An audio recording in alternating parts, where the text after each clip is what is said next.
Section 4. You will hear a lecturer giving the beginning of a talk on the history of British pottery. First, you have some time to look at questions 31 to 40. Pause the recording for 1 minute.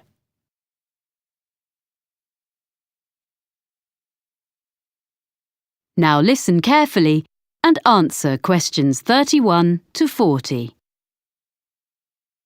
Thank you for coming to this series of talks. Before I talk in detail about the experiments and innovations of the British ceramicists, I'd like to give you a summary of the social and manufacturing background in which they lived and worked. So, we're talking about England, or more specifically, the region known as the Midlands. And we need to go back mainly to the 18th century and briefly even earlier to put it in a global context. Now, at that period, the majority of the population, whatever their station in life, as you might say, were dependent for their living, in one way or another, not on the geographical location of where they lived, but on the physical characteristics of the actual land they lived on.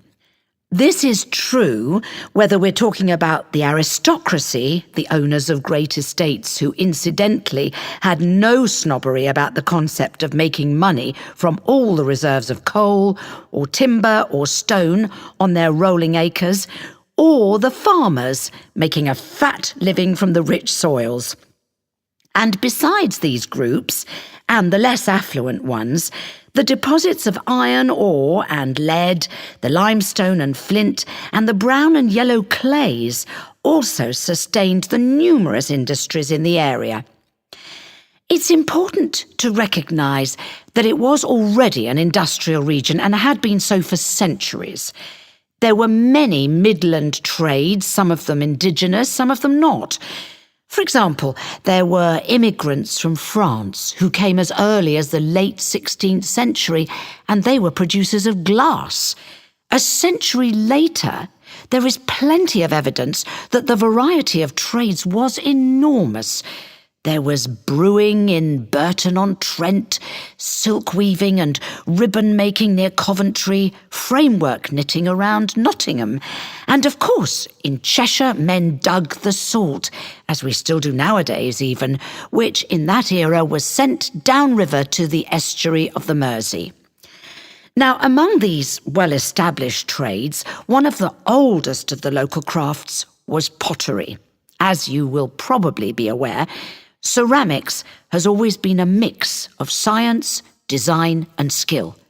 And a good potter is, in a sense, an experimental chemist, trying out new mixes and glazes and needing to be alert to the impact of changes of temperature on different types of clay. For 200 years, up to the time we are concerned with, potters had been making butter pots and pitchers and patterned plates, using the clay which was plentiful in the area where they lived, in a handful of North Staffordshire villages dotted along the low hills.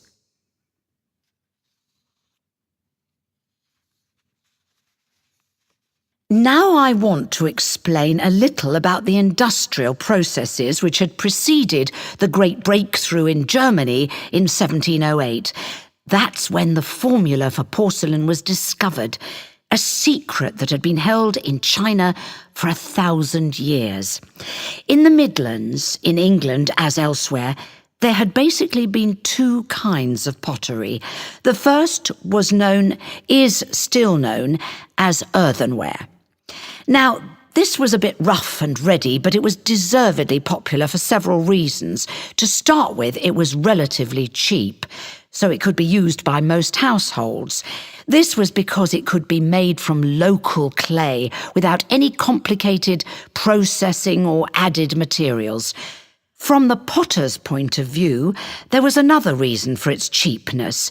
This was that it could be fired in simple ovens or kilns, and at relatively low temperatures, so he didn't have to spend so much money on fuel to achieve the necessary heat.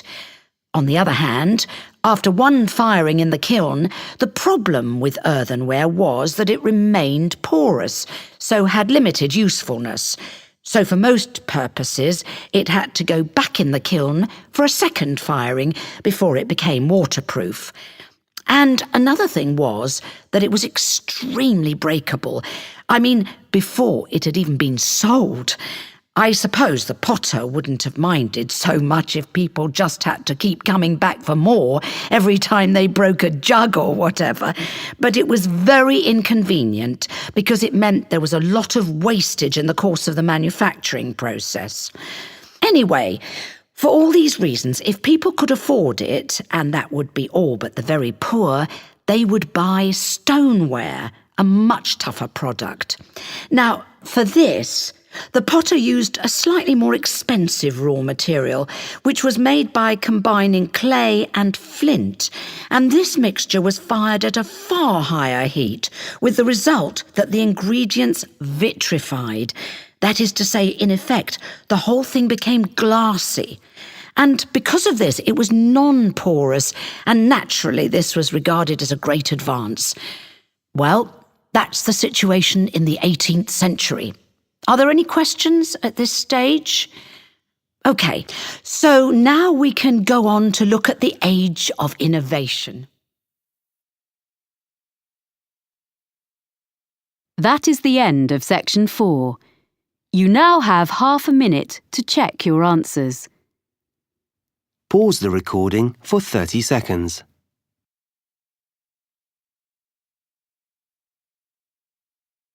That is the end of the listening test.